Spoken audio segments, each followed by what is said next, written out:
गांव का नाम था दीपपुर, जहां हर घर में सादगी, मेहनत और अपनापन था। उस गांव में नयन नाम का एक छोटा लड़का रहता था।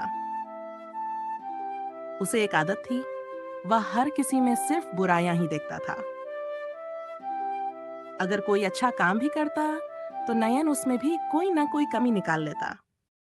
रामू काका तो रोज मंदिर जाते हैं लेकिन दूसरों को डांटते रहते हैं। गुड़िया दीदी पढ़ाई में टॉपर है लेकिन बहुत घमंडी लगती है। ऐसी बातें नयन की जुबान पर आम थीं। उसके माता पिता बहुत चिंतित थे। एक दिन गांव में एक बूढ़ा साधु आया। उसके पास एक जादुई झोला था। गांव वाले उसकी बातें ध्यान से सुनते थे।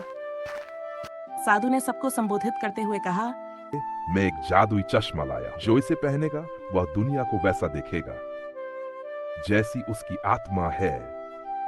नयन भी वहां पहुंचा और मजाक उड़ाने की सोचने लगा। ऐसी चीजें सिर्फ कहानियों में होती हैं। तो क्यों ना तुम इसे पहनकर देखो। नयन ने चश्मा पहना और उसके होश उड़ गए। अब रामू काका मंदिर में बैठकर बच्चों को कहानी सुनाते दिख रहे थे। गुड़िया दीदी मोहल्ले के गरीब बच्चों को पढ़ा रही थी।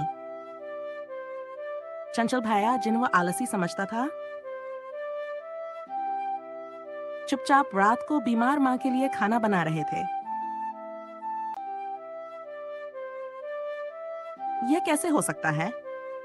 चश्मा कुछ नहीं करता, तुम्हारे मन की गंदगी हटाता है। आई तुम देख पा रहे हो, पहले भी थी पर तुमने देखना नहीं चाहा। उस रात वह बहुत देर तक सोचता रहा। उसे याद आया कैसे उसकी बातें लोगों को दुखी करती थीं। अगले दिन वह सबसे पहले रामू काका के पास गया। काका, आप बहुत अच्छा काम करते हैं। माफ कीजिए, मैंने कभी देखा ही नहीं। फिर वह गुड़िया दीदी से मिला।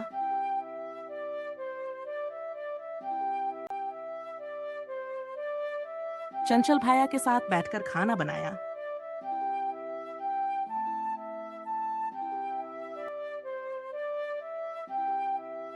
और गांव के बच्चों के साथ पेड़ के नीचे खेला। धीरे धीरे नयन बदल गया। लोग फिर से उसे पसंद करने लगे। साधु अगले गांव चले गए, लेकिन वह चश्मा वहीं छोड़ गए, नयन के पास। पर नयन ने अब वो चश्मा कभी नहीं पहना।